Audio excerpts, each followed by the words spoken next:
Hi friends, ಪ್ರೀತಿ ಜಾಬ್ಗೆ ಸ್ವಾಗತ. ಪ್ರತಿಯೊಂದು ಹೊಸ ಉದ್ಯೋಗ ಮಾಹಿತಿ ಬಂದಿದೆ. ಭಾರತೀಯ ರೈಲ್ವೆಯಲ್ಲಿ ಹೊಸ ನೇಮಕಾತಿ ಆರಂಭವಾಗಿದೆ. RRBಯಲ್ಲಿ ಹೊಸ ನೇಮಕಾತಿ ಆರಂಭವಾಗಿದೆ. ಇಲ್ಲಿರ್ತಕ್ಕಂಥ ಹುದ್ದೆಗಳು ಸೆಕೆಂಡ್ PUC ಮತ್ತು ಡಿಗ್ರಿ ಮೇಲೆ ಇರ್ತಕ್ಕಂಥ ಹುದ್ದೆಗಳಾಗಿವೆ. ಗ್ರಾಜ್ಯುಯೇಟ್ ಮತ್ತು ಅಂಡರ್ ಗ್ರಾಜ್ಯುಯೇಟ್ ಹುದ್ದೆಗಳಾಗಿವೆ. ಸ್ಟೇಷನ್ ಮಾಸ್ಟರ್, ಕ್ಲರ್ಕ್ ಹಾಗೂ ಇನ್ನೂ ಅನೇಕ ಬೇರೆ ಬೇರೆ ವಿದ್ಯಾರ್ಥಿಗಳಿದ್ದಾರೆ. ಸುಮಾರು 8,868 ಹುದ್ದೆಗಳಿವೆ. ಇಲ್ಲಿ ಈ ಹುದ್ದೆಗೆ ಪುರುಷ ಮತ್ತು ಮಹಿಳೆಯರ ಅರ್ಜಿಯನ್ನು ಸಲ್ಲಿಸಬಹುದಾಗಿದೆ. ಇವಾಗ ಆನ್ಲೈನ್ ಮೂಲಕ ಅರ್ಜಿಸಲಿಕ್ಕೆ ಆರಂಭವಾಗಿದೆ. ಇದ್ರ ಬಗ್ಗೆ ಒಂದು ಸಣ್ಣ ಮಾಹಿತಿ ಹೇಳ್ತೀನಿ. ತಮಗೆ ಈ ಮಾಹಿತಿ ಇಷ್ಟ ಆದ ನಂತರ ವಿಡಿಯೋವನ್ನು ಲೈಕ್ ಮಾಡಿ ಮತ್ತು ಶೇರ್ ಮಾಡಿ, ನಿಮ್ಮ ಅನಿಸಿಕೆ ಕಮೆಂಟ್ ಮಾಡಿ. ಹೊಸಬರು ಯಾರು ನಮ್ಮ ಚಾನಲ್ ನೋಡ್ತಾ ಇದ್ದೀರಾ ಅವ್ರು ನಮ್ಮ ಚಾನಲ್ ಸಬ್ಸ್ಕ್ರೈಬ್ ಮಾಡ್ಕೊಳ್ಳಿ. ಹಾಗೆ ಪಕ್ಕದಲ್ಲಿರ್ತಕ್ಕಂಥ ಬೆಲ್ ಐಕಾನ್ ಮಾಡಿಕೊಂಡ್ರೆ ನಾವು ಅಪ್ಲೋಡ್ ಮಾಡೋ ಪ್ರತಿಯೊಂದು ವಿಡಿಯೋ ನೋಟಿಫಿಕೇಶನ್ ಆಗಿ ಬರ್ತವೆ. ಹೊಸ ಉದ್ಯೋಗ ಮಾಹಿತಿಗಳು ದೊರೆಯುತ್ತವೆ. ಓಕೆ ಫ್ರೆಂಡ್ಸ್, ಮಾಹಿತಿ ನೋಡೋಣ. ಫ್ರೆಂಡ್ಸ್, ಇದು RRB ನೇಮಕಾತಿ 2025 ಇದೆ. ರೈಲ್ವೆ ರಿಕ್ರೂಟ್ಮೆಂಟ್ ಬೋರ್ಡ್ 2025 ನೇಮಕಾತಿ ಆಗಿದೆ. ಸುಮಾರು 8,868 ಖಾಲಿರ್ತಕ್ಕಂಥ ಹುದ್ದೆಗಳಾಗಿವೆ. ಇಲ್ಲಿ ಸ್ಟೇಷನ್ ಮಾಸ್ಟರ್, ಕ್ಲರ್ಕ್ ಮತ್ತು ಇನ್ನೂ ಅನೇಕ ಬೇರೆ ಬೇರೆ ವಿದ್ಯಾರ್ಥಿಗಳಿದ್ದಾರೆ.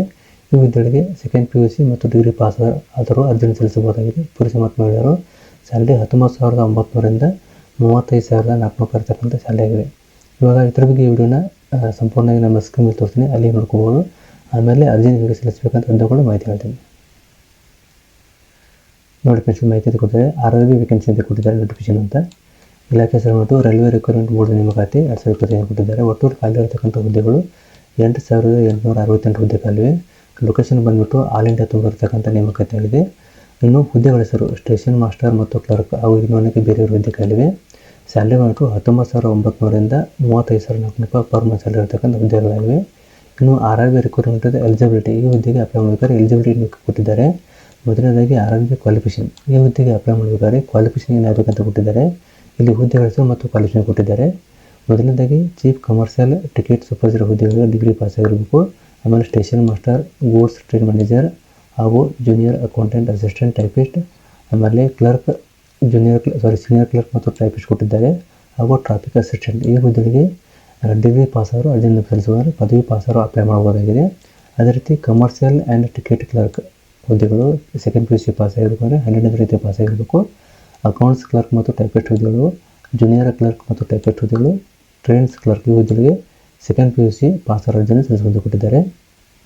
ಇಲ್ಲಿ ವಯೋಮಿತಿ ಕೊಟ್ಟಿದ್ದಾರೆ. ಯಾವ ಹುದ್ದೆ ವಯೋಮಿತಿ ಎಷ್ಟು ಮತ್ತು ಎಷ್ಟು ಪೋಸ್ಟ್ ಖಾಲಿಗೆ ಕೊಟ್ಟಿದ್ದಾರೆ. ಮೊದಲನೇದಾಗಿ ಚೀಫ್ ಕಮರ್ಷಿಯಲ್ ಟಿಕೆಟ್ ಸೂಪರ್ವೈಸರ್ ಹುದ್ದೆಗಳು 161 ಹುದ್ದೆ ಖಾಲಿವೆ. ಈ ಹುದ್ದೆಗಳಿಗೆ 18ರಿಂದ 33 ವರ್ಷ ಒಳಗಿದ್ದರೂ ಅರ್ಜಿಯನ್ನು ಸಲ್ಲಿಸಬಹುದು. ಅದೇ ರೀತಿ ಸ್ಟೇಷನ್ ಮಾಸ್ಟರ್ ಹುದ್ದೆಗಳು 615 ಹುದ್ದೆ ಖಾಲಿವೆ.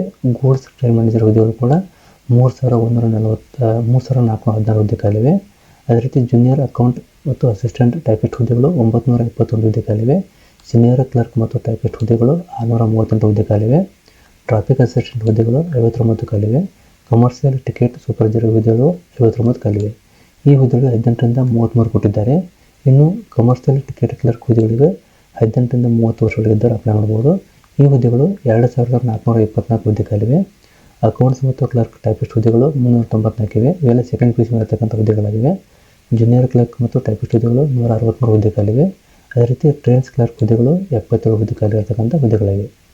ಇಲ್ಲಿ ವಯೋಮಿತಿ ಸಲ್ಲಿಕೆ ಕೂಡ ಇರುತ್ತದೆ. OBC NCLದವರಿಗೆ 3 ವರ್ಷ ಸಲ್ಲಿಕೆ ಇರುತ್ತದೆ. SC ST ಅವರಿಗೆ 5 ವರ್ಷ ಇರುತ್ತದೆ. PWD UR ಮತ್ತು EWS ಅವರಿಗೆ 10 ವರ್ಷ ಸಲ್ಲಿಕೆ ಇರುತ್ತದೆ. PWD OBC ಅವರಿಗೆ 13 ವರ್ಷ ಇರುತ್ತದೆ. PWD SC ST ಅವರಿಗೆ 15 ವರ್ಷ ಸಲ್ಲಿಕೆ ಇರತಕ್ಕಂಥ ನೇಮಕಾತಿಯಾಗಿದೆ. ಇನ್ನು ಅಪ್ಲಿಕೇಶನ್ ಫೀಸ್ ಉಂಟು. SC ST ಮತ್ತು ಫೀಮೇಲ್ ಇವರಿಗೆ ಎಕ್ಸೈಸ್ ಮ್ಯಾನ್ ಅವರಿಗೆ 250 ರೂಪಾಯಿ ಶುಲ್ಕ ಬರ್ತದೆ. ಇತರೆ ಕ್ಯಾಂಡಿಡೇಟ್ ಅವರಿಗೆ 500 ರೂಪಾಯಿ ಶುಲ್ಕ ಬರ್ತದೆ. ಅಮೌಂಟ್ ರಿಫಂಡ್ ಕೂಡ ಆಗುತ್ತೆ. ಅದು ಪೇಮೆಂಟ್ ಮೆಥಡ್ ಆನ್ಲೈನ್ ಮೂಲಕ ಇದೆ. ಇನ್ನಿಲ್ಲಿ ಸೆಲೆಕ್ಷನ್ ಪ್ರೊಸೀಜರ್ ಯಾವ ರೀತಿ ಇರುತ್ತೆ ಅಂದರೆ, ಮೊದಲನೇದಾಗಿ ಕಂಪ್ಯೂಟರ್ ಬೇಸ್ಡ್ ಎಕ್ಸಾಮ್ ಮಾಡ್ತೇವೆ CBT. ಆಮೇಲೆ second computer based aptitude test ಇರ್ತದೆ. ಆಮೇಲೆ ಮೂರನೇದಾಗಿ computer based typing skill test ಇರ್ತದೆ. ಆಮೇಲೆ document verification, medical exam, interview ಮೂಲಕ ಆಯ್ಕೆ ಅಂತ ಕೊಟ್ಟಿದ್ದೇವೆ. ಇನ್ನು ಸ್ಯಾಲರಿ ನೋಡಬೇಕಾದ್ರೆ ಡಿಗ್ರಿ ಮೇಲೆ ಇರ್ತಕ್ಕಂಥ ಹುದ್ದೆಗಳಿಗೆ 35,400 ಸ್ಯಾಲರಿ ಇರ್ತದೆ. ಇನ್ನು PUC ಮೇಲೆ ಇರ್ತಕ್ಕಂಥ ಹುದ್ದೆಗಳಿಗೆ 29,200 ರೂಪಾಯಿ ಸ್ಯಾಲರಿ ಇರ್ತದೆ. ಅದೇ ರೀತಿ ಟ್ರಾಫಿಕ್ ಅಸಿಸ್ಟೆಂಟ್ ಹುದ್ದೆಗಳಿಗೆ 25,500 ಇರ್ತದೆ. ಕಮರ್ಷಿಯಲ್ ಟಿಕೆಟ್ ಕ್ಲರ್ಕ್ ಹುದ್ದೆಗಳಿಗೆ 21,700 ಇರುತ್ತೆ. ಆಮೇಲೆ ಟ್ರೈನ್ಸ್ ಕ್ಲರ್ಕ್ ಹುದ್ದೆಗಳಿಗೆ 19,900 ರೂಪಾಯಿ ಸ್ಯಾಲರಿ ಇರುತ್ತೆ. ಹುದ್ದೆಗೆ ಅನುಗುಣವಾಗಿ ಬೇರೆ ಬೇರೆ ಸ್ಯಾಲರಿ ಇರ್ತದೆ. ನೋಡ್ಕೊಂಡು ಅಪ್ಲೈ ಮಾಡೋದು. ಇಲ್ಲಿ ಅರ್ಜಿ ಡೇಟ್ ಕೊಟ್ಟಿದ್ದಾರೆ. ಸ್ಟಾರ್ಟಿಂಗ್ ಡೇಟ್ ಬಂದು 21/10/2025. ಆಲ್ರೆಡಿ ಅರ್ಜಿಗೆ ಆರಂಭವಾಗಿದೆ. Last date 27 November 2025. ಅಷ್ಟೇ ಅರ್ಜಿಯನ್ನು ಆನ್ಲೈನ್ ಮೂಲಕ ಸಲ್ಲಿಸಬಹುದಾಗಿದೆ. ಇಲ್ಲಿ ಅವರು CN 2 PDF ಕೊಟ್ಟಿದ್ದಾರೆ, 6/2025 ಅಂತ. ಅದೇ ರೀತಿ ನವೆಂಬರ್ 2025 2 PDF ಕೊಟ್ಟಿದ್ದಾರೆ. ಡೇಟ್ ಆಫ್ ಮಾಡಿಫಿಕೇಷನ್ ವಿಡಿಯೋ ಬಂದು ಏನಾದ್ರು ತಿದ್ದುಪಡಿ ಇದ್ದರೆ ಕರೆಕ್ಷನ್ ಮಾಡ್ಕೋಬೇಕಾದ್ರೆ 23 ನವಂಬರ್ 2025ರಿಂದ 2 ಡಿಸೆಂಬರ್ 2025ಗೆ ತಾವು ತಿದ್ದುಪಡಿ ಮಾಡ್ಕೋಬೋದು. ಆಮೇಲೆ date of during which eligibility scribe candidate details application ಕೊಟ್ಟಿದ್ದಾರೆ 3/7 ಡಿಸೆಂಬರ್ 2025 ಆಗಿದೆ. ಅದೇ ರೀತಿ CN2 ಕೊಟ್ಟಿದ್ದಾರೆ, ಇದು ಡೇಟ್ ಸೇಮ್ ಆಗಿರುತ್ತದೆ. ಇನ್ನು RRB start date details exam ಯಾವಾಗ ಸ್ಟಾರ್ಟ್ ಎಂದು ಕೊಟ್ಟಿದ್ದಾರೆ 21 ಅಕ್ಟೋಬರ್ 2025 ಕೊಟ್ಟಿದ್ದಾರೆ. ಈ ಮೇಲೆ ಡಿಗ್ರಿದು ಸೆಕೆಂಡ್ PUC 28 ಅಕ್ಟೋಬರ್ 2025 ಕೊಟ್ಟಿದ್ದಾರೆ. ಆಮೇಲೆ RRB ಲಾಸ್ಟ್ ಡೇಟ್ ಬಂದ್ಬಿಟ್ಟು 20 ನವಂಬರ್ 2025 ಆಗಿದೆ ಈ ಹುದ್ದೆಗಳದ್ದು. ಅದೇ ರೀತಿ PUC ಓದ್ತಕ್ಕಂಥ ಹುದ್ದೆಗಳಿಗೆ 27 ನವಂಬರ್ 2025 ಆಗಿದೆ. ಇಲ್ಲಿ ಇಲ್ಲಿ PDF ನೋಡ್ಕೋಬೋದು. ಇಲ್ಲಿ PDF ಇದೆ, ಸುಮಾರು 56 ಪೇಜ್ PDF ಇದೆ. ಇದನ್ನು ನಮ್ಮ ವಿಡಿಯೋ ಕಾರ್ಡ್ ಲಿಂಕಲ್ಲಿ ಅಥವಾ ನಮ್ಮ ವಾಟ್ಸಪ್ ಟೆಲಿಗ್ರಾಮ್ ಗ್ರೂಪಲ್ಲಿ ಶೇರ್ ಮಾಡಿದ್ದೀನಿ. ಅಲ್ಲಿಂದ ಮಾಹಿತಿ ನೋಡ್ಕೊಂಡು ನಾನು ತಿಳಿಸುವ ವಿಡಿಯೋ ತುಂಬ ಲೆಂತ್ ಆಗಿದೆ. ಸುಮಾರು 56 ಪೇಜ್ PDF ಇದೆ. ಇದನ್ನೆಲ್ಲ ಸರಿಯಾಗಿ ಓದ್ಕೊಂಡು ಅಪ್ಲೈ ಮಾಡ್ಬೋದು. ಇಲ್ಲಿ ಅಪ್ಲೈ ಮಾಡಿ ಲಿಂಕ್ ಕೊಟ್ಟಿದ್ದಾರೆ. ಇದು ಮೇನ್ ಪೇಜ್ ಆಗಿದೆ RRBದು. ನೋಡ್ಕೊಂಡು ರೈಲ್ವೆ ರಿಕ್ರೂಟ್ಮೆಂಟ್ ಬೋರ್ಡ್ ಅಂತ ಕೊಟ್ಟಿದ್ದಾರೆ. ಇಲ್ಲಿ ಡೇಟ್ ಕೊಟ್ಟಿದ್ದಾರೆ. ಇಲ್ಲಿ ನೋಡಿ CN7 ಕೊಟ್ಟಿದ್ದಾರೆ, ಇದೊಂದು ಲಿಂಕ್ ಆಗಿದೆ. ಆಮೇಲೆ ಅಪ್ಲಿಕೇಶನ್ ಡೇಟ್ 27/11/2025 ಕೊಟ್ಟಿದ್ದಾರೆ.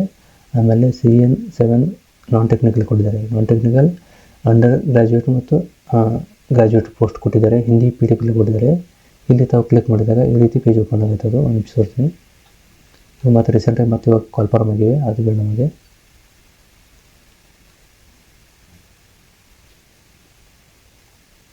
ಈ ಲಿಂಕ್ ಮೇಲೆ ಕ್ಲಿಕ್ ಮಾಡಿದಾಗ ಈ ರೀತಿ ಪೇಜ್ ಓಪನ್ ಆಗುತ್ತೆ. ಅದು ಇಲ್ಲಿ ತಾವು ರಿಜಿಸ್ಟರ್ ಮಾಡ್ಕೊಂಡು ಅಪ್ಲೈ ಮಾಡಬೇಕು. ರಿಜಿಸ್ಟರ್ ಮಾಡಲಿಲ್ಲ ಅಂದರೆ ನೇರವಾಗಿ ತಾವು ಇಲ್ಲಿ ಕ್ರಿಯೇಟ್ ಅಕೌಂಟ್ ಕೊಟ್ಟಿದ್ದಾರಲ್ಲ, ಇಲ್ಲಿ ಕ್ಲಿಕ್ ಮಾಡ್ಕೋಬೇಕಾಗುತ್ತೆ. ಈ ರೀತಿ ಪೇಜ್ ಬರುತ್ತೆ.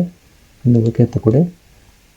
ಇಲ್ಲಿ ಕೊಟ್ಟ ನಂತರ ನ್ಯಾಷನಲ್ ಕೇಳ್ತಿ ಆದರೆ ಇಂಡಿಯಾ ಅಂತ ಹಾಕಿ, ಆಮೇಲೆ ನಿಮ್ಮ ನೇಮು ಆ್ಯಸ್ ಪರ್ SLC ಮಾರ್ಕ್ಸ್ನಲ್ಲಿ ಯಾವ ರೀತಿ ಇರುತ್ತೆ ನೇಮು, ಫುಲ್ ನೇಮು ಮತ್ತು ರೀಟೈಪ್ ಮಾಡಬೇಕಾಗುತ್ತೆ ನೇಮು. ಆಮೇಲೆ ಇನ್ನೂ ಅಂತ ಕೊಡಿದ್ನ ಡೇಟ್ ಆಫ್ ಬರ್ತ್ ಹಾಕಿ, ನಿಮ್ಮ ಜೆಂಡರ್ ಮೇಲ್ ಇದ್ರೆ ಮೇಲು, ಫೀಮೇಲ್ ಇದ್ರೆ ಫೀಮೇಲು. ಆಮೇಲೆ ಮದರ್ ನೇಮು, ಫಾದರ್ ನೇಮು, ನಿಮ್ಮ ಚಲ್ತಿರ್ತಕ್ಕಂಥ ಇಮೇಲಲ್ಲಿ ಮೊಬೈಲ್ ನಂಬರ್ ಹಾಕಿ, ಆಧಾರ್ ನಂಬರ್ ಹಾಕಿ. ಇಲ್ಲಿ ಎರಡಕ್ಕೂ OTP ಹೋಗುತ್ತೆ. ವೆರಿಫೈ ಮಾಡಿದ ನಂತರ ಇಲ್ಲಿ ಕೆಳಗಡೆ ಆಧಾರ್ ನಂಬರ್ ಹಾಕಿ, ಅದನ್ನು ವೆರಿಫೈ ಮಾಡಿ ಪಾಸ್ವರ್ಡ್ ಕ್ರಿಯೇಟ್ ಹೋಗುತ್ತೆ. ಇಲ್ಲಿ ಟಿಕ್ ಮಾಡಿದಾಗ ಪ್ರಿವ್ಯೂ ಆ್ಯಂಡ್ ಕ್ರಿಯೇಟ್ ಅಕೌಂಟ್ ಅಂತ ಬರುತ್ತೆ. ಅಕೌಂಟ್ ಕ್ರಿಯೇಟ್ ಮತ್ತು ನಿಮ್ಮ ಮೇಲೆ ಹೋಗಿರುತ್ತೆ ಅದು. ಮತ್ತು ಇಲ್ಲಿ ತಿರುಗಿ ಲಾಗಿನ್ ಅಂತ ಕೊಟ್ಟಿದ್ದಾರೆ. ಇಲ್ಲಿ ಬಂದು ನಿಮ್ಮ ಯೂಸಿಂಗ್ ಆಧಾರ್ ಕಾರ್ಡ್ ಅಥವಾ ಲಾಗಿನ್ ಐಡಿ ಅವರ ಹಾಕೊಂಡು ಲಾಗಿನ್ ಮಾಡ್ಬೋದು. ಇಲ್ಲಿ ಆಧಾರ್ ಕಾರ್ಡ್ ತೊಗೊಂಡ್ರೆ ಈ ರೀತಿ ಬರುತ್ತೆ. ನಿಮ್ಮ ಫೋನ್ ನಂಬರ್ ಹಾಕಿ ಜನರೇಟ್ OTP ಕೊಡಿ. ಆಧಾರ್ ಲಿಂಕ್ ಇರ್ತಕ್ಕಂಥ ನಂಬರ್ OTP ಹೋಗುತ್ತೆ. OTP ಹಾಕಿದ ಅಲ್ಲಿಂದ ನೇರವಾಗಿ ಅರ್ಜಿಯನ್ನು ಸಲ್ಲಿಸಬಹುದಾಗಿದೆ. ಈ ಲಿಂಕಲ್ಲಿ ಎಲ್ಲ ಕ್ಲಿಯರ್ ಕೊಟ್ಟಿದ್ದಾರೆ. ಒಂದು ಸಾರಿ ಇದನ್ನು ಲಿಂಕನ್ನು ಚೆಕ್ ಮಾಡ್ಕೊಳ್ಳಿ PDF ಇಲ್ಲಿಂದ ಅರ್ಜಿಯನ್ನು ಸಲ್ಲಿಸಬಹುದಾಗಿದೆ. ನಮಗೂ RRB ಇರ್ತಕ್ಕಂಥ ಹುದ್ದೆಗಳ ಬಗ್ಗೆ ಒಂದು ಸಣ್ಣ ಮಾಹಿತಿ ಹೇಳ್ತೀನಿ. ತಮಗೆ ಈ ಮಾಹಿತಿ ಇಷ್ಟ ಆಗಿದೆ ಅನ್ಕೋತೀನಿ. ದಯವಿಟ್ಟು ಇಷ್ಟ ಆದರೆ ಒಂದು ಲೈಕ್ ಮಾಡಿ ಮತ್ತು ಶೇರ್ ಮಾಡಿ, ನಿಮ್ಮ ಅನಿಸಿಕೆ ಕಮೆಂಟ್ ಮಾಡಿ.